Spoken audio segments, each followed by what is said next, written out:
नमस्कार, उत्तराखंड बुलेटिन में आप सभी का स्वागत है। मैं हूं आपके साथ सपना। शुरुआत करते हैं बुलेटिन के। उत्तराखंड के मुख्यमंत्री पुष्कर सिंह धामी सोमवार को नानकमत्ता पहुंचे, जहां उन्होंने मानसून के मद्देनजर नानक सागर बांध एवं आसपास के क्षेत्रों का स्थलीय निरीक्षण किया। निरीक्षण के दौरान मुख्यमंत्री ने अधिशासी अभियंता से बांध की स्थिति, जलस्तर, बाढ़ नियंत्रण की तैयारियां तथा सुरक्षा उपायों की जानकारी ली। उन्होंने कहा कि मानसून काल में हर परिस्थिति के लिए तैयार रहना जरूरी है, ताकि किसी भी प्रकार से जनजीवन प्रभावित न हो। मुख्यमंत्री धामी ने नानक सागर स्थित कंट्रोल रूम का भी निरीक्षण किया और अधिकारियों को निर्देश दिए कि बांध एवं जल निकासी की स्थिति पर लगातार निगरानी रखी जाए। उन्होंने जिलाधिकारी व सिंचाई विभाग को आपदा प्रबंधन की दृष्टि से समय रहते सभी आवश्यक कदम उठाने के निर्देश दिए। मुख्यमंत्री ने कहा कि संवेदनशील क्षेत्रों में निगरानी मजबूत की जाए और जनता को समय समय पर अलर्ट एवं सटीक जानकारी उपलब्ध कराई जाए।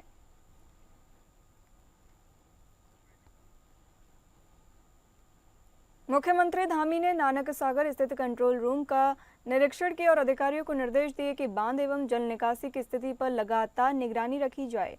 उन्होंने जिलाधिकारी व सिंचाई विभाग को आपदा प्रबंधन की दृष्टि से समय रहते सभी आवश्यक कदम उठाने के निर्देश दिए।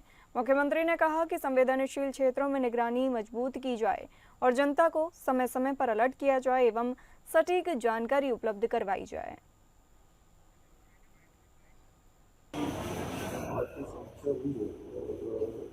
किसी राज्य के अंदर इस समय हमारे कुछ जिले रेड अलर्ट में है और कुछ जिले ऑरेंज अलर्ट में है, यानी कि पूरा का पूरा राज्य हमारा ऑरेंज और रेड में है। अगले 24 घंटे 48 घंटे हमारे लिए बहुत अलर्ट के हैं और इसमें हम सबको पूरी निगरानी रखनी है। पूरा हमारा जिला प्रशासन के लोग, NDRF, SDRF, सभी विभागों को सब जगह निगरानी रखते हुए 24 घंटे अलर्ट मोड में रहना है। इसी को लेकर यहाँ भी मैदानी जिलों में जो भी पर्वतीय क्षेत्रों में बारिश हो रही तो ये नानक सागर डैम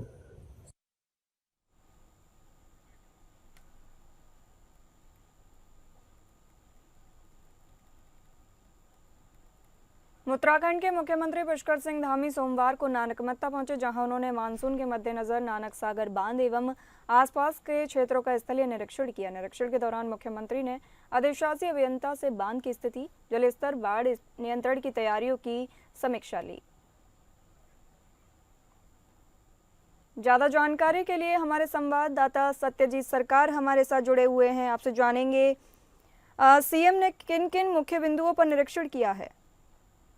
जी, आपको बता दें, अगर बात करें मुख्यमंत्री पुष्कर सिंह धामी नानक सागर पहुंचे थे। वहां पे जो डैम है, यहाँ पे अगर बात करें, यहाँ पे सबसे जल भराव की स्थिति यहाँ पे नानक सागर से शुरुआत होते हैं। यहाँ से तो नानक सागर की जो बांध की स्थिति देखने के लिए, यहाँ पे जो जायजा लेने के लिए मुख्यमंत्री पुष्कर सिंह धामी खुद मौके पर पहुंचे थे, जिसके साथ उधम सिंह नगर के जिलाधिकारी साथ में SSP पूरा टीम के साथ वहां पहुंचे। लेकिन वहां पे सबसे मेन चीज ये मुख्यमंत्री धामी ने निर्देश दिया है कि जिस प्रकार से बांध पर, जिसमें से आपदा को लेकर, जिसमें आपदा प्रबंधन को निर्देश दिया कि जिस प्रकार से हमें बांध की स्थिति है वो कंट्रोल करने की एक मीटिंग भी की है, जिसके चलते आज उन्होंने खटेमा में एक प्रोग्राम भी रखा गया। प्रोग्राम में उन्होंने बात कही है।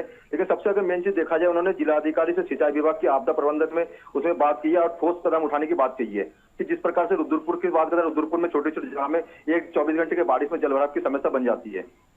जी, जनता को अलर्ट करने के क्या उपाय बताए हैं?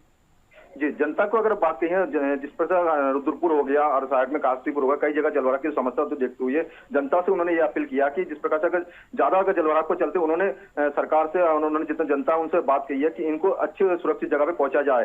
इसलिए NDRF की टीम द्वारा उनको अच्छे सुरक्षित जगह पे पहुंचाया गया और उनके खान पान की व्यवस्था की गई है। जी, बहुत शुक्रिया यह जानकारी देने के लिए।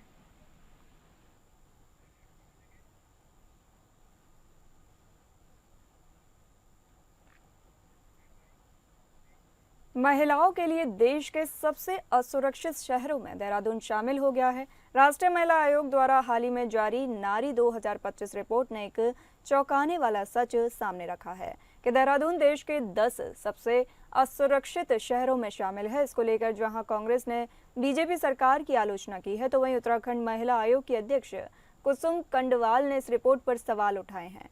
कांग्रेस की प्रवक्ता गरिमा दसौनी ने भाजपा शासन की जमकर आलोचना की है। उन्होंने कहा कि यह तथ्य उत्तराखंड में महिलाओं की सुरक्षा की तस्वीर और भाजपा सरकार की विफलता को उजागर करता है। उन्होंने कहा कि सरकार की कार्यप्रणाली राज्य में पुलिसिंग ढांचा और जन विश्वास तीनों में गहरी खाई है।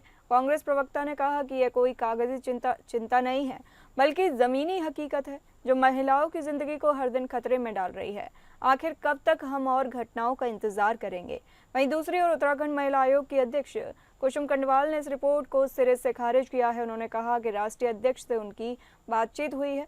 राष्ट्रीय अध्यक्ष ने इस तरह के किसी भी सर्वे से इनकार किया है। उन्होंने कहा कि उत्तराखंड में महिलाएं सुरक्षित हैं, देहरादून में महिलाएं पूरी तरह सुरक्षित हैं।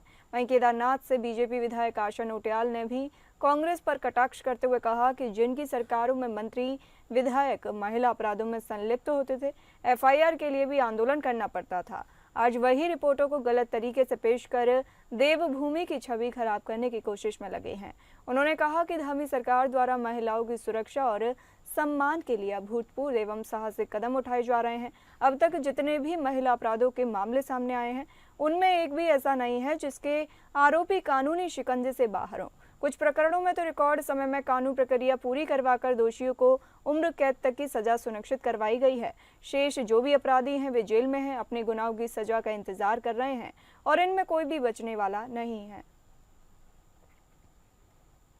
के माध्यम से कहना चाहती हूँ कि उत्तराखंड में महिलाएं सुरक्षित हैं, देहरादून में महिलाएं सुरक्षित हैं। सरकार पूरी तरह से महिलाओं के साथ खड़ी है। उत्तराखंड राज्य महिला आयोग रात दिन महिलाओं के साथ, महिलाओं के बीच में काम कर रहे हैं। उत्तराखंड में महिलाएं पूरी तरह सुरक्षित है, देहरादून में महिलाएं पूरी तरह सुरक्षित हैं। जहां कांग्रेस की सरकार में मंत्री महिला अपराधों में लिप्त पाए जाते थे, आज महिला अपराधों में लिप्त व्यक्तियों पर तत्काल कार्रवाई होती है और कई मामलों में कड़ी से कड़ी सजा दोषियों को दी गई है। उत्तराखंड में भारतीय जनता पार्टी की धामी सरकार लगातार महिला सुरक्षा और सशक्तिकरण की दिशा में अनेक प्रकार के निर्णय ले रही है और महिला सुरक्षा के लिए अनेक प्रकार के कानून बनाए जा रहे हैं। तमाम जानकारी के लिए हमारे संवाददाता सतीश कोठारी हमारे साथ जुड़े हैं। आपसे जानेंगे, उत्तराखंड में महिलाओं की सुरक्षा की रिपोर्ट पर सवाल खड़े हुए हैं। इस रिपोर्ट के क्या आधार हैं?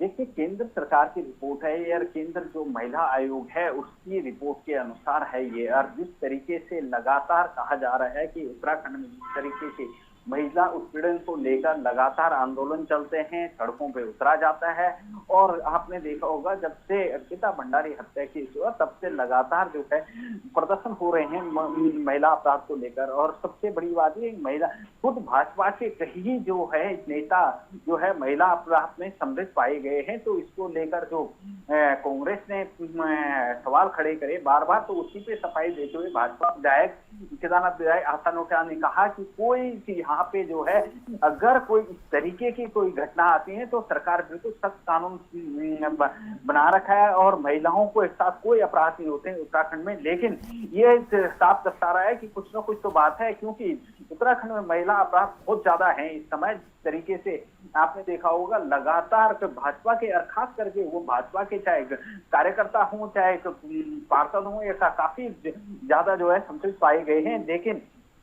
वहीं भाजपा का कहना है कि इस तरीके की कोई घटनाएं नहीं, ये सिर्फ मनगढ़ंत कहानियां हैं और जो है इस तरीके की घटनाएं तो जो होती हैं उन पे बिल्कुल कानूनी कार्रवाई होती है। और अगर कोई इस तरीके के संदिग्ध पाया जाता है कोई भी महिला अपराध में जी धामी सरकार इस रिपोर्ट को किस तरह से ले रही है?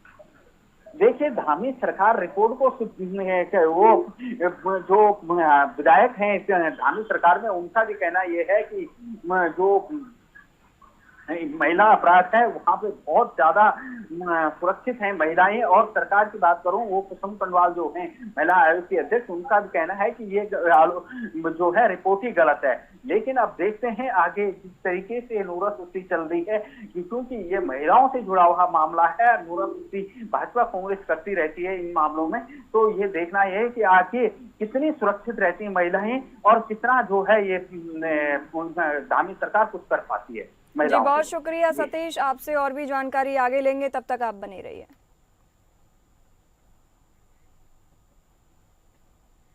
बीजेपी की केंद्र और राज्य सरकार एक राष्ट्र एक चुनाव के मुद्दे पर संकल्पित है, जिसके चलते समय समय पर इसको लेकर चर्चा होती रहती है।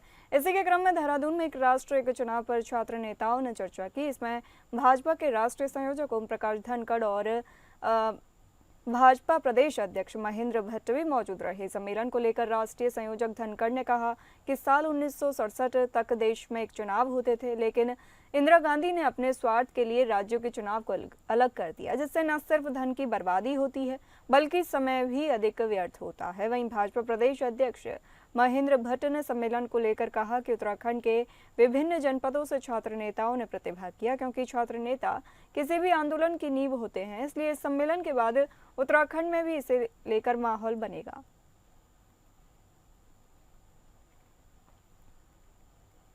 राष्ट्र एक चुनाव को लेकर छात्र सम्मेलन था।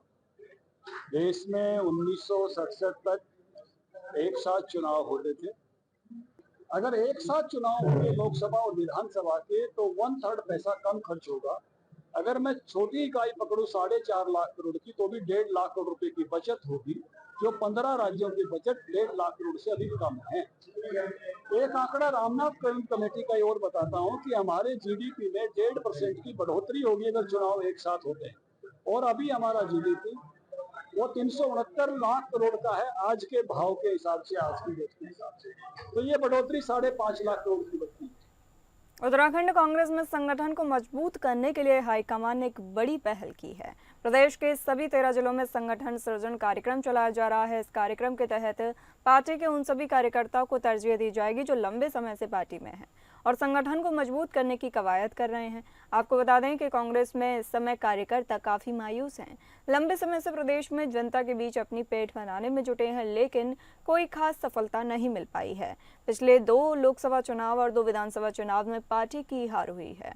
कांग्रेस संगठन में वरिष्ठ नेताओं के बीच में मतभेद जैसी खबरें लगातार आती रही हैं। ऐसे में अब संगठन को मजबूत करने और सभी वरिष्ठ नेताओं को एक मंच पर लाने की हाईकमान की बड़ी पहल शुरू हो गई है।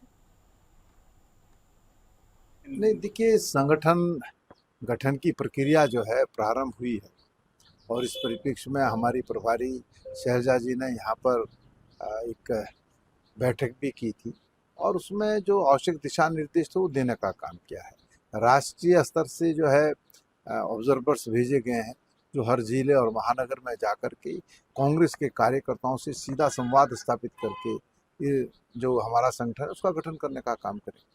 कब से शुरू होगा? ये तो अब 1 और 2 तारीख से जो है प्रारंभ हो जाएगा। तमाम जानकारी के लिए हमारे संवाददाता सतीश कोठारी हमारे साथ लगातार जुड़े हुए हैं। आपसे जानेंगे संगठन सृजन कार्यक्रम का क्या मकसद है। देखिए, अभी कुछ दिन पहले जो है जो इनकी प्रभारी हैं शैलजा कुमारी शैलजा, वो उत्तराखंड आई थी। उत्तराखंड में संगठन सृजन को लेकर संगठन को मजबूत करने के लिए जो है हर जो संगठनात्मक जिले हैं 29 कांग्रेस के, उनमें हर जिले में जो है 3 लोगों की ड्यूटी लगाई गई है, जो कुछ लोग केंद्र के हैं और कुछ लोग राज्य के होंगे।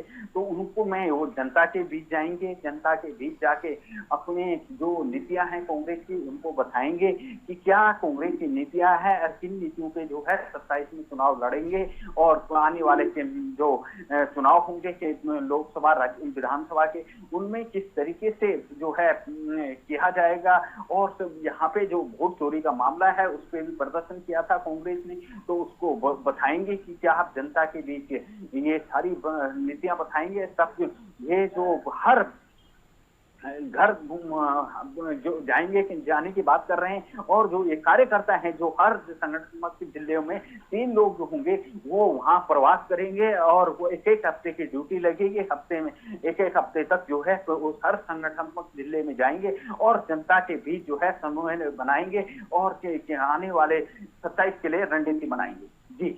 जी सतीश, आपसे और भी जानकारी आगे लेंगे, तब तक आप बने रहिए।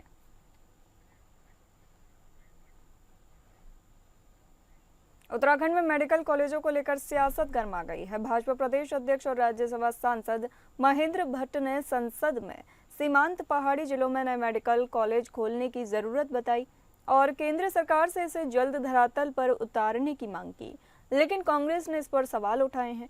कांग्रेस का कहना है कि सांसद महेंद्र भट्ट को अपने ही राज्य का होमवर्क नहीं है। कांग्रेस प्रवक्ता शीशपाल सिंह बिष्ट ने सवाल उठाते हुए कहा कि अल्मोड़ा में मेडिकल कॉलेज पहले से संचालित हो रहा है।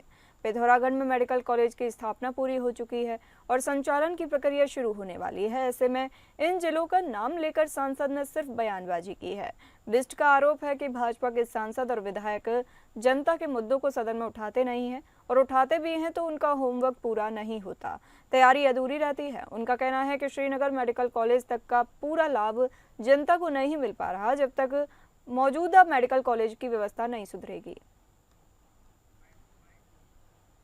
देखिए, सबसे बड़ी बात क्या होती है, जब हम सीमांत क्षेत्र की बात करते हैं तो पिथौरागढ़ सीमांत जिले के रूप में होता है, जहाँ जिले के मेडिकल कॉलेज खुले हुए हैं। मैंने प्रधानमंत्री की घोषणा की और इंगित किया है, लेकिन उस जिले का नाम ले लिया और बाकी जिलों के में नहीं है, तो उसके साथ पिथौरागढ़ को जोड़ते हुए एक सीमांत क्षेत्र के भाव के साथ मैंने इस बात को रखा है। तमाम जानकारी के लिए हमारे साथ लगातार सतीश कोठारी जुड़े हुए हैं। आपसे जानेंगे मेडिकल कॉलेज की मांग का क्या आधार है, क्योंकि कांग्रेस का आरोप है कि भट्ट को होमवर्क नहीं था, क्या ये सही है? बिल्कुल, जिन जगहों में मेडिकल कॉलेज है, अगर उन जगहों की बात कर रहे हैं सांसद महोदय, तो ये बिल्कुल ही आधा अधूरा ज्ञान है और ये कई बार देखा गया है, यहाँ विधानसभा सत्र में भी देखा गया है। कई बार इस तरीके की बात होती है कि कुछ भी अगर विपक्ष कोई सवाल पूछता है या सवाल उठाता है तो उसमें आधा अधूरा ज्ञान की बात आती है। तो वही ये महेंद्र भट्ट के साथ भी हुआ कि उन्होंने मेडिकल कॉलेज की बात तो उठाई, लेकिन उनको ये पता नहीं था कि यहाँ मेडिकल कॉलेज पहले है कि नहीं है और कौन सी जिनमें है उनमें कितना सुधार किया जा रहा है, क्या है अभी किसी में सुधार या नहीं है। तो ये बातें जब उठती हैं तो विपक्ष जब सवाल उठाता है, ये विपक्ष का काम यही है कि सवाल उठाना लाजमी है, क्योंकि अगर आधा ज्ञान होगा किसी को भी तो वो क्या विकास करेगा और किस तरीके की बात करेगा। तो उसी के सुशांत बिष्ट ने कहा कि जिन विधायकों को, जिन सांसदों को, जिन अपने क्षेत्र का ज्ञान नहीं है तो वो क्या विकास करेंगे। और कई बार हो जाता है, कई बार ये हो जाता है कि पढ़ाई पूरी न होने के कारण मतलब पूरा वो समझा नहीं जाता है और सीधा मांग की जाती है या कई सीधा जवाब देना मुश्किल हो जाता है। तो ये चीजें कई बार देखने को मिली हैं और इस बार भी यही हुआ। जी, बहुत शुक्रिया सतीश ये जानकारी देने के लिए। तरफ सरोवर नगरी नैनीताल और आसपास के क्षेत्रों में देर रात से हो रही मूसलाधार बारिश और तेज हवाओं ने जनजीवन अस्त व्यस्त कर दिया है। भारी बारिश को देखते हुए जिलाधिकारी ने जिले के सभी स्कूलों और आंगनबाड़ी केंद्रों में एक दिन का अवकाश घोषित किया है। वहीं मां नंदा सुनंदा महोत्सव भी बारिश से प्रभावित हुआ। भारी बारिश के चलते हल्द्वानी चोरगलिया मार्ग पूरी तरह बंद हो गया, जबकि ज्योली कोट कारव गर्जिया बेताल घाट नथुआ खान प्यूड़ा भवाली रामगढ़ समेत कई ग्रामीण और राज्य मार्गों पर पत्थर गिरने से यातायात बाधित हो गया। मौसम विभाग के अनुसार सबसे अधिक वर्षा ओखल कांडा में 82.0 मिलीलीटर दर्ज की गई, जबकि रामनगर में न्यूनतम 1.6 मिलीलीटर बारिश हुई।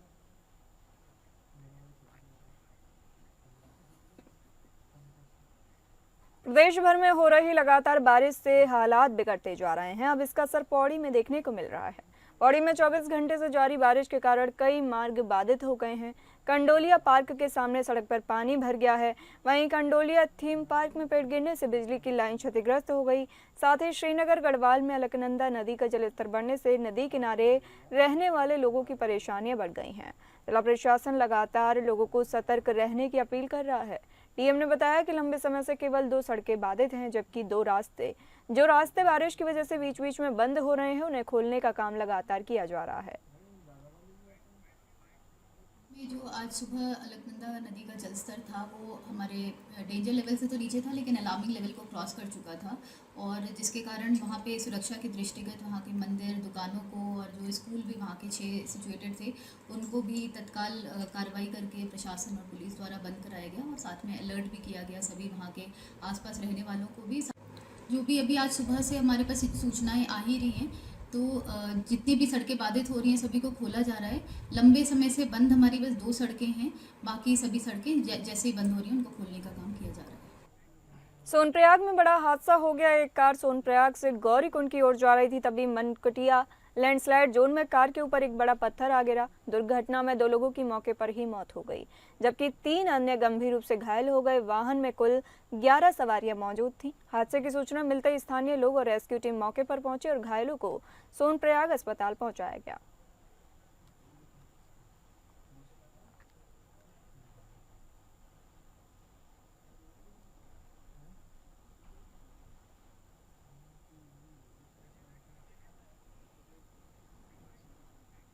राजधानी देहरादून से राहत देने वाली खबर सामने आई है। दरअसल अब तक राजधानी में एक भी बर्ड फ्लू का केस नहीं मिला है, जिससे स्वास्थ्य विभाग ने राहत की सांस ली है। इस संबंध में नगर स्वास्थ्य अधिकारी अविनाश खन्ना ने बताया कि अभी तक नगर क्षेत्र में किसी भी प्रकार का कंफर्म केस रिपोर्ट नहीं हुआ है। उन्होंने स्पष्ट किया कि देहरादून में जो केस सामने आए हैं वे सामान्य प्रकृति के हैं और अब सभी जांच में किसी भी गंभीर या पुष्टि किए गए केस की जानकारी नहीं मिली है। बुखार के केसेस अस्पतालों में आ रहे हैं, लेकिन वे जो है नॉर्मल फ्लू के केसेस हैं और किसी भी प्रकार की जांच में अभी तक बर्ड फ्लू के केस की पुष्टि नहीं हुई है।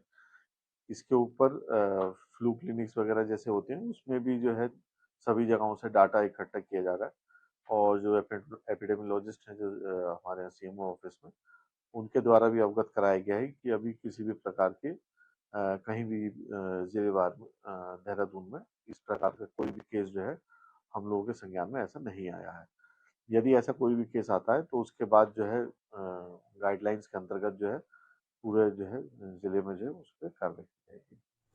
देहरादून में स्वास्थ्य विभाग स्वच्छता पखवाड़ा मनाने जा रहा है। इस अभियान के तहत जिले भर में कुल 425 हेल्थ कैंप लगाए जाएंगे। पखवाड़ा प्रधानमंत्री नरेंद्र मोदी के जन्मदिवस 17 सितंबर से शुरू होकर महात्मा गांधी के जन्मदिवस 2 अक्टूबर तक चलेगा। जिला चिकित्सा अधिकारी मनोज कुमार शर्मा ने बताया कि शहरी क्षेत्र में 10 वार्ड को मिलाकर 1 कैंप और ग्रामीण क्षेत्र में 5 ग्राम पंचायत को मिलाकर 1 कैंप आयोजित किया जाएगा। साथ ही नगर पालिका और नगर निगमों में 9 बड़े हेल्थ कैंप लगेंगे। इसके साथ ही ब्लड डोनेशन कैंप भी आयोजित किए जाएंगे।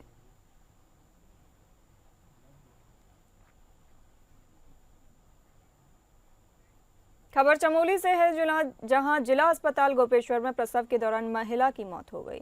महिला की मौत के बाद परिजनों ने जमकर हंगामा किया, जहां उन्होंने अस्पताल प्रबंधन पर लापरवाही का आरोप लगाया और प्रदर्शन किया। पीड़ित प्रदीप अपनी पत्नी की डिलीवरी के लिए जिला अस्पताल गोपेश्वर पहुंचा था। ड्यूटी पर तैनात डॉक्टरों के द्वारा नॉर्मल डिलीवरी की बात उन्हें बताई गई थी, लेकिन प्रसव होने के बाद महिला की स्थिति बिगड़ गई और उसकी मौत हो गई। परिजन ने ड्यूटी पर तैनात स्टाफ पर लापरवाही का आरोप लगाया है और उन्हें मौत का जिम्मेदार बताया है। वहीं जिलाधिकारी ने मामले का संज्ञान लेते हुए मजिस्ट्रेट जांच के आदेश दिए हैं। इसके साथ ही अस्पताल प्रबंधन के द्वारा पैनल बनाकर जांच कमेटी भी बना दी गई है। जो है एक डिलीवरी मीना देवी को लाया गया था। ये इनके हस्बैंड का नाम प्रदीप है और इनकी नॉर्मल डिलीवरी की ही प्रोसेस चल रही थी। डायलेशन इनका पूरा हो गया था, 3 to 4 सेंटीमीटर इनका डायलेशन हो गया था, जो डॉक्टर साहब ने हमें बताया है। जिनको डॉक्टर साहब ट्रीट कर रहे थे, इलाज कर रहे थे, उन्होंने बताया है कि पूरा डायलेशन हो गया था और नॉर्मल ही डिलीवरी होनी थी। रात को 1 बजे एक और सिजेरियन हुआ है। पूरे महीने में 200 से लगभग डिलीवरी हुई हैं। 12 से 13 जो है सिजेरियन हो चुके हैं यहाँ पे, मगर दुर्भाग्यवश गर्भवती महिला का रात को 2 बजे अचानक जो है बीपी उसका बढ़ा, काफ़ी ज़्यादा बढ़ा। ट्रीटमेंट भी दिया गया, मगर उसको फिर घात पहुंचा। उसे जल्दी से जो है आईसीयू भी ले लिया गया। वहाँ पे डॉक्टर, विशेषज्ञ डॉक्टर ने उसका ट्रीटमेंट भी किया, मगर वो दुर्भाग्यवश बच नहीं पाया। फिलहाल इस बुलेटिन में इतना ही। नमस्कार।